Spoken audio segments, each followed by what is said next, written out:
The death of Antonia Barra, how one woman's story changed country. In a quiet town, a young woman's life was tragically cut short, setting off a series of events that would shock an entire country. Today, we dive into the story of Antonia Barra, a case that has left many searching for answers and fighting for justice. Join us as we unravel the heartbreaking details of her life, the pain she endured, and the fight for accountability that followed. Don't forget to like and subscribe to stay updated on more stories like this. In Chile's history, few stories have shaken the nation as much as the case of Antonia Barra. Her story brought to light the issues of sexual violence, societal stigma, and systemic failures, forcing the country to confront some uncomfortable truths. What began as a deeply personal tragedy soon became a rallying cry for justice and change, sparking widespread conversations about these pressing problems. Antonia Maria Barra was born on December 3, 1999, in the picturesque city of Temuco in southern Chile. Temuco is known for its cultural richness and breathtaking landscapes, but for Antonia, it was home. She grew up as the youngest of 5 children in a close-knit and caring family. Her parents, Alejandro and Marcela, worked hard to provide their children with the best opportunities in life, especially in education and personal growth. From a young age, Antonia stood out for her lively personality and positive energy. She shared a particularly close relationship with her sister Catalina, who was more than just a sibling. She was a confidant and best friend. Her family adored her, and her siblings, Sebastian, Ignacio, Catalina, and Carla, were a constant source of support and love in her life. Together, they created a warm and nurturing environment for Antonia to thrive. Antonia's passion for learning was evident as she excelled in school. Her dedication earned her a spot on her college's honor roll, reflecting both her hard work and her parents' strong emphasis on education. But Antonia wasn't just about academics. She was a people person, known for her friendly nature and an infectious smile that brightened any room she entered. She had a natural talent for connecting with others and leaving a lasting impression. Her ambitions were as vibrant as her personality. Antonia dreamed of a career in tourism, combining her love of travel with her academic achievements. She envisioned working abroad, particularly in the United States, where she could improve her English and explore new opportunities. She was full of hope and determination, imagining a future filled with adventure and success. In 2019, at just 20 years old, Antonia was already 2 years into her commercial engineering degree. Her professors spoke highly of her dedication and potential. Everything seemed to be falling into place for this bright young woman. But life took a devastating turn, cutting her dreams short in a way no one could have predicted. September 2019 was a time of celebration in Chile as the country prepared to honor its Independence Day. It's a season of joy filled with music, dancing, and gatherings with friends and family. For Antonia and her friends, this holiday offered a welcome escape from the demands of their studies. They decided to spend the long weekend in Pucón, a beautiful tourist town in southern Chile, known for its natural beauty and lively atmosphere. With its stunning lakes, majestic volcanoes, and energetic nightlife, Pucón promised the perfect setting for a carefree getaway. Antonia made the trip with her close friend Consuelo and Consuelo's boyfriend. The trio was in high spirits, looking forward to a few days of fun and relaxation. On the evening of September 17th, they decided to head out and explore the nightlife. They ended up at a popular local nightclub, where the vibrant music, flashing lights, and lively crowd created a thrilling atmosphere. The group danced and laughed, enjoying the freedom that came with being young and away from their daily routines. Amidst the buzzing energy of the club, Antonia crossed paths with Martín Pradenas, a 28-year-old man who would later become the focus of this heartbreaking story. Antonia and Pradenas were not complete strangers. They had met briefly through mutual friends in the past. However, that night in Pucón, around 6 a.m. on September 18th, Consuelo and her boyfriend decided it was time to leave. Worried about Antonia, Consuelo invited her to come along, urging her not to stay behind. But Antonia, still enjoying the festive mood, chose to remain at the club for a little while longer. It was the last time her friends saw her that night, and they would soon regret not insisting harder. The last image they had of Antonia was of her talking to Pradenas, a moment that would become significant in the days that followed. Surveillance footage from the nightclub later revealed chilling details. The cameras captured Pradenas leading Antonia, who appeared visibly intoxicated, out of the building.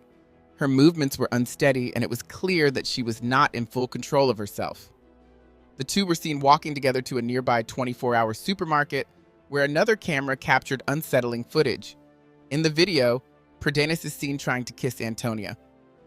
She turned her head away and pushed him back, clearly uncomfortable and unwilling. Despite her resistance, she could not escape the situation.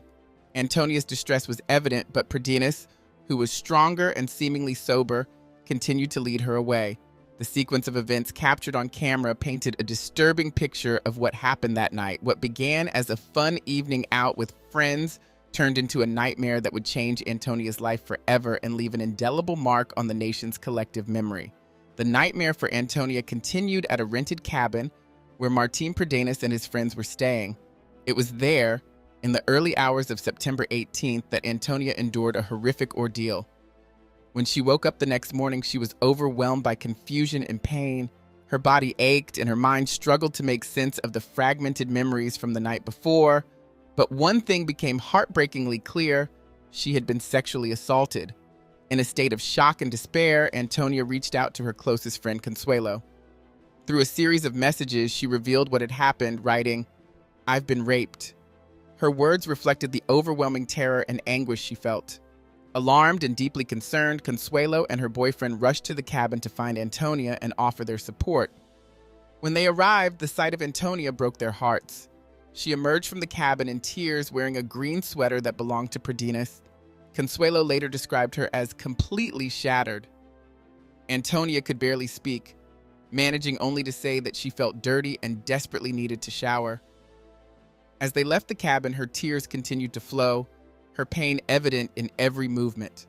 During the drive away from the cabin, Antonia removed the green sweater and threw it out of the car, as if discarding it could erase the memory of the trauma. Still overwhelmed, she made a request to her friends that would have lasting consequences. She begged them not to tell anyone about what had happened. She wanted to keep the assault a secret, a decision that marked the beginning of a difficult and isolating chapter in her life. In the weeks that followed, Antonia tried her best to appear normal. She returned to her college classes, spoke to her parents on the phone, and interacted with friends as if nothing had changed. However, those who knew her well noticed subtle but alarming differences. Her once excellent academic performance began to falter. She missed exams and submitted incomplete assignments, which was unlike her usual hardworking self. Behind the facade, Antonia was silently struggling. She was burdened by feelings of shame, self-blame, and fear, emotions that so many survivors of sexual assault face. She worried about how her parents and others might react if they found out. Despite her friends' concern and questions, she deflected, insisting she was fine. Inside, the weight of her secret was slowly consuming her, leaving her withdrawn, anxious, and emotionally exhausted. Antonia's strengths, her close bond with her family, and her dedication to her studies, ironically became obstacles to her seeking help. Her fear of disappointing her parents or being judged by others made her feel trapped. As September turned into October, the emotional weight she carried became unbearable. Antonia tried to keep up appearances, but cracks in her facade began to show. Her once bright and ambitious spirit was fading, and her silent suffering was. By October 12, 2019, nearly a month after the assault, Antonia reached her breaking point. Desperate and overwhelmed, she decided to open up to someone she thought she could trust, her ex-boyfriend, Rodrigo Canario. She believed that Rodrigo, having once been an important part of her life, would provide the understanding and support she desperately needed. This conversation would prove to be a pivotal moment, though not in the way Antonia had hoped. On the phone, Antonia shared the painful details of what had happened to her that night in Pucón. Speaking the words aloud was an attempt to unburden herself of the secret she had been carrying. But instead of offering comfort, Rodrigo reacted with hostility. Rather than showing compassion, he became angry and lashed out at her. He called her cruel names, including fucking pig, and other insults that only deepened her pain. His harsh reaction left Antonia feeling even more isolated and ashamed. What made this betrayal even worse was what Rodrigo did next. Without Antonia's knowledge or consent, he recorded their private conversation. This act of deception would have devastating consequences for her. Rodrigo shared the recording with others, spreading her deeply personal and painful confession among mutual friends. The news traveled quickly, leaving Antonia feeling humiliated and exposed. The very person she had turned to for help had turned her pain into a spectacle for others. As the recording circulated, it eventually reached Martin Perdenas, the man who had assaulted her. On the same day that Antonia confided in Rodrigo, Perdenas learned that she had spoken out about the attack. This revelation was a turning point in the tragic chain of events. According to reports, Perdenas allegedly contacted Antonia directly after hearing about the recording. The exact words he used remain unclear, but it's believed he made threatening comments to silence her. The combination of Rodrigo's betrayal and Perdenas' alleged threats pushed Antonia's fragile mental state to the edge. She had taken the brave step of speaking out, only to be met with rejection, humiliation, and fear. The support she so desperately needed was replaced by more pain and isolation. This series of events left Antonia in a state of profound despair, with no clear path forward. On October 13, 2019, Antonia's world, already shattered, became even more unbearable. In just one day, her painful secret had been exposed. She had endured cruel verbal abuse from someone she trusted, and she was now dealing with threats from the man who had assaulted her. The weight of these events took an immense psychological toll on her. It was a Sunday morning in Temuco, and for the Barra family, the day had started like any other, with no sign of the tragedy about to unfold. Antonia's parents, Alejandro and Marcela, were out of town on a planned trip. Antonia had stayed home and, following her mother's suggestion, had invited her close friend Francesca Duran, known as Fran, to keep her company. Fran was someone Antonia trusted deeply and had shared countless memories with over the years. During her visit, Fran noticed that Antonia seemed unusually sad and withdrawn. Concerned, she asked Antonia what was troubling her. Antonia mentioned the harsh and hurtful messages she had received from her ex-boyfriend Rodrigo. She briefly alluded to the emotional toll his reaction had taken on her after she confided in him about the assault. Fran tried her best to comfort Antonia, urging her to ignore Rodrigo's cruel words and focus on herself. Despite her friend's reassurance, Antonia's sadness seemed to linger, leaving Fran uneasy as she prepared to leave the next morning. As Fran was getting ready to go, Antonia asked her to stay for another day. Antonia's voice and demeanor carried a sense of urgency, as if she desperately needed someone to be with her. Fran wanted to stay, but explained that her mother insisted she return home. With no idea of the depth of Antonia's despair, Fran said goodbye, leaving Antonia alone with her thoughts.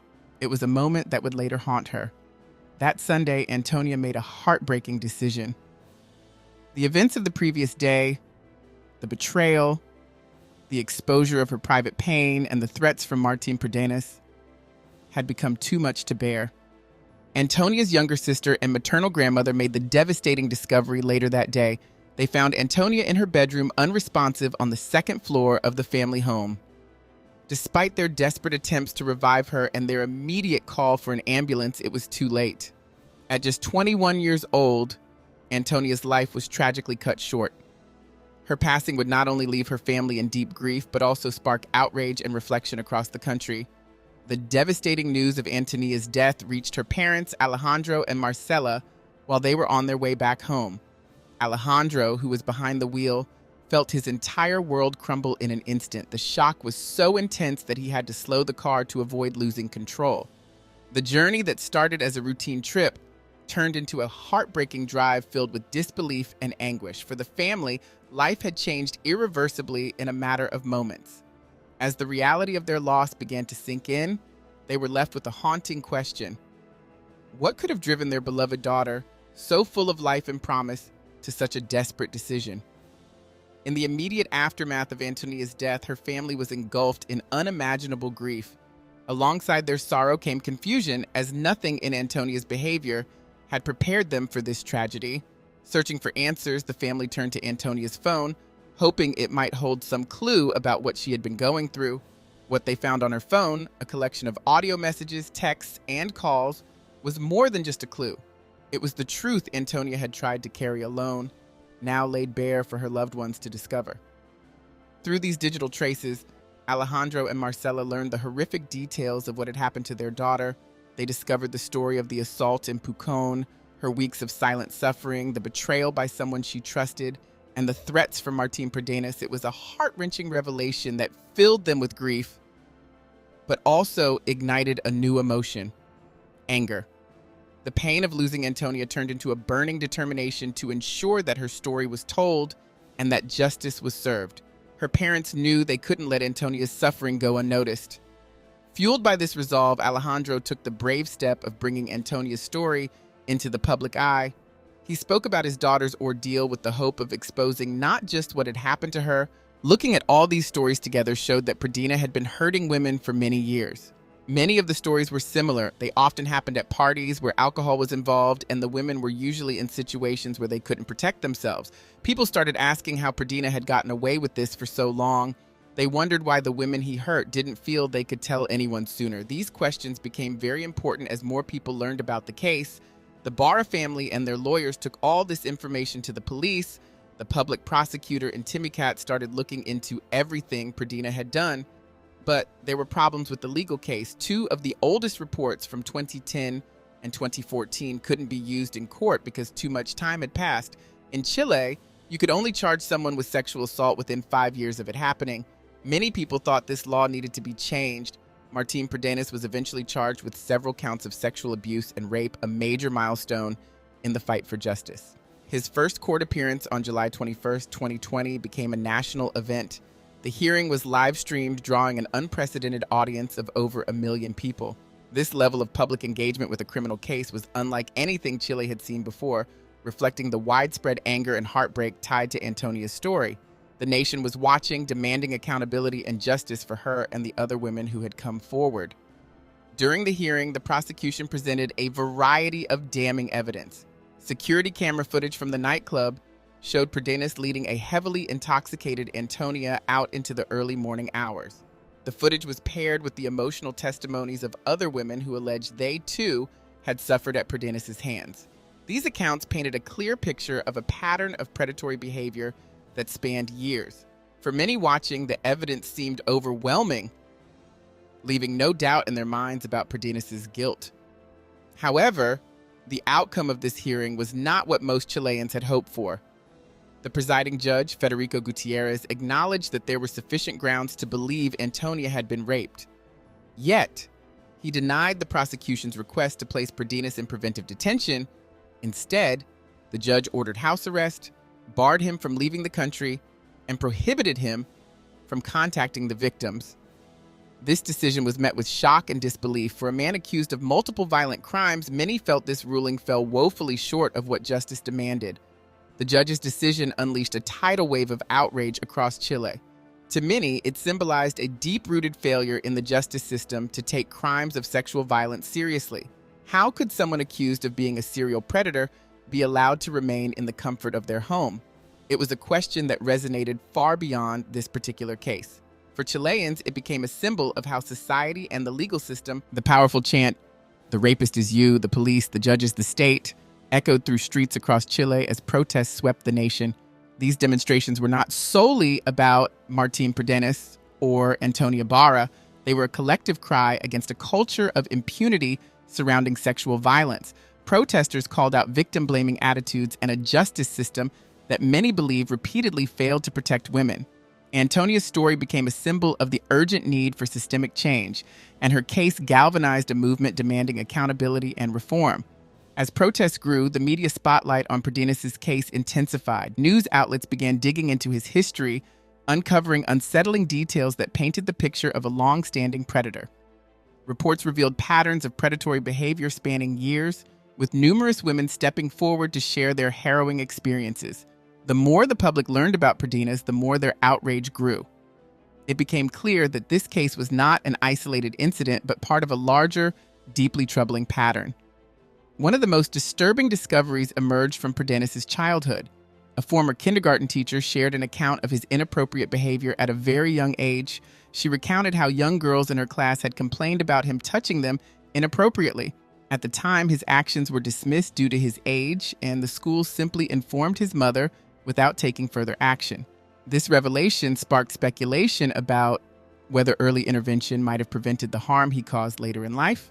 The ongoing investigation and the mounting allegations led authorities to publicly state that they suspected there were likely more victims who had not yet come forward. The media coverage and public outcry encouraged others to share their stories, making it clear that the issue extended far beyond Antonia's case. Chilean society was forced to confront not only Pradenis's alleged crimes, but also the broader cultural and institutional failures that had allowed him to act with impunity for so long. As the spotlight on Pradenis intensified, his name and face became synonymous with unpunished sexual violence in Chile. News broadcasts frequently aired surveillance footage of him leading a visibly intoxicated Antonia out of the nightclub. His actions became a topic of national discussion, with many questioning how such behavior had gone unchecked for years. However, this intense scrutiny also sparked backlash from Pradenis and his family, who claimed they were being unfairly targeted by the media and the public. Pradenis's father even publicly defended his son, accusing the media and Antonia's family of launching a smear campaign. He claimed that their accusations were unfounded and argued that the public outrage amounted to a trial by media. While he expressed sympathy for Antonia's family's grief, he rejected the assertion that her death was linked to sexual assault, calling it an overreach. These comments only deepened public anger, as many viewed them as yet another attempt to deny responsibility and silence victims. The case of Antonia Barra and Martín Pradenis became a flashpoint in Chile, exposing deep, unresolved tensions surrounding sexual violence, justice, and gender equality. What began as a personal tragedy soon evolved into a national conversation about how women are treated in society.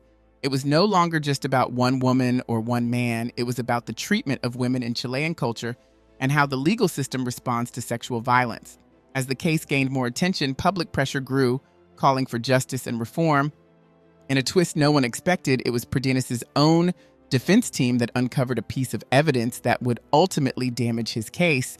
A video surfaced showing Antonia and Pradenis walking together on the night of the assault. At first, the defense used the video to argue that Antonia was walking with Pradenis voluntarily, suggesting that she was not coerced. However, when the video was shown to the public, it had the opposite effect. In the footage, Antonia appeared visibly disoriented and struggled to keep her balance. She seemed to have difficulty walking, and there were moments when she appeared to be trying to resist Pradenis's pull. This footage, though not yet admissible in court, became a powerful tool in the court of public opinion. It seemed to confirm Antonia's earlier account to her friend Consuelo, where she had said that she lost consciousness after leaving the nightclub with Pradenis. The video added weight to her version of events and intensified the public's belief that she had been assaulted. Meanwhile, the investigation into Pradenis's actions continued to uncover disturbing findings. The police discovered that Pradenis had deleted over 14,000 photos from his computer, raising serious questions about his intentions.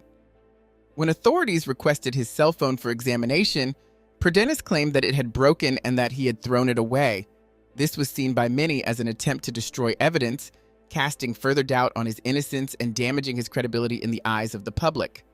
The prosecution argued that these actions were indicative of guilt, suggesting that Pradenis was trying to hide something.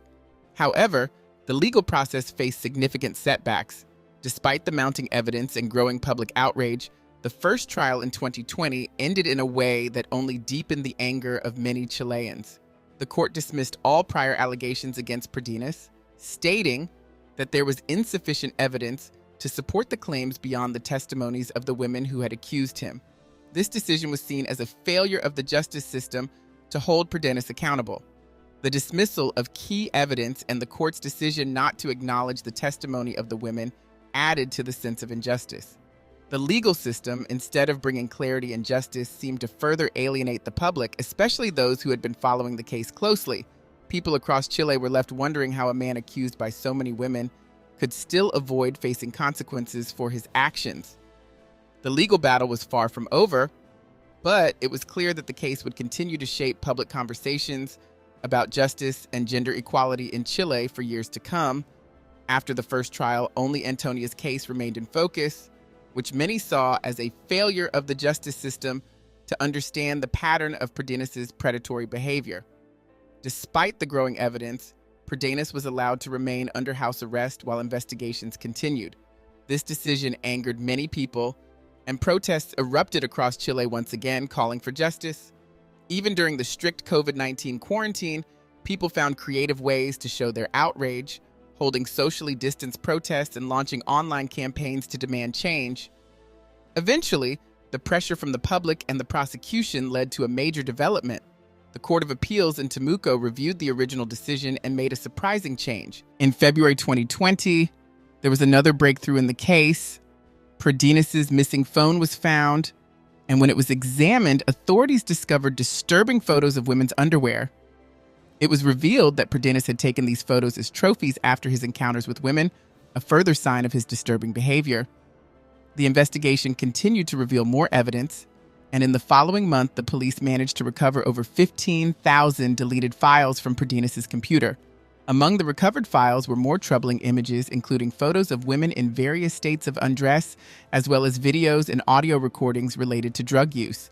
The police report, which was nearly 400 pages long, contained statements from victims and witnesses offering a chilling look at Pradenas' actions over many years. These new findings painted a clearer picture of Pradenas as a predator who had been operating with impunity for a long time. In June 2022, the Temuco Criminal Court began a new round of hearings that were expected to last over a month. During this trial, the prosecution presented a range of evidence, including expert testimonies and witness statements. One of the most important pieces of evidence was the security camera footage and the video recorded by a guard showing Antonia and Pradenas walking toward a rented cabin. This footage provided further support for Antonia's story and helped solidify the case against Pradenas. The trial was long and difficult, and the emotional toll on everyone involved was clear. But with each new piece of evidence, it became more apparent that Pradenas was a dangerous individual who had harmed many people. The case was far from over, but it had already sparked important conversations about justice and the need to protect women from sexual violence in Chile. The evidence against Martín Pradenas was overwhelming, and in August 2022, he was sentenced to 20 years in prison for all the crimes he committed. This decision was seen as a victory for Antonia's family and the other victims who had suffered for so long. However, Pradenas' defense team immediately appealed the verdict. On December 29, 2022, the Supreme Court of Chile agreed to hear the appeal and ordered a new trial. The court expressed concerns about the fairness of the original trial, which led to the decision for a fresh review of the case. The new trial began in March 2023, and this time, Pradenas chose to speak. He waived his right to remain silent and presented his version of the events. He argued that he had been extremely drunk at the time of the crimes and that his alcohol consumption should lessen his responsibility. However, the court rejected his argument. On July 7th, 2023, after reviewing all the evidence, Martín Pradenas was found guilty again. But this time, his sentence was reduced to 17 years in prison because of the time he had already served. Pradenas was convicted of 7 sexual crimes, including 5 counts of sexual abuse and 2 counts of rape, committed against 6 different women. His case has inspired. The story of Antonia Barra serves as a painful reminder of the deep impact that silence, fear, and betrayal can have on a person's life. It highlights the importance of listening to those who suffer in silence and the need for justice to protect the most vulnerable. Antonia's tragic fate urges us all to speak out, support victims, and demand a system that works to prevent such injustices. Thank you for watching. If this story moved you, please like, subscribe, and leave a comment below. Share it with others to keep the conversation going. Your support allows us to continue sharing these important stories. Stay aware, stay compassionate, and we'll see you next time.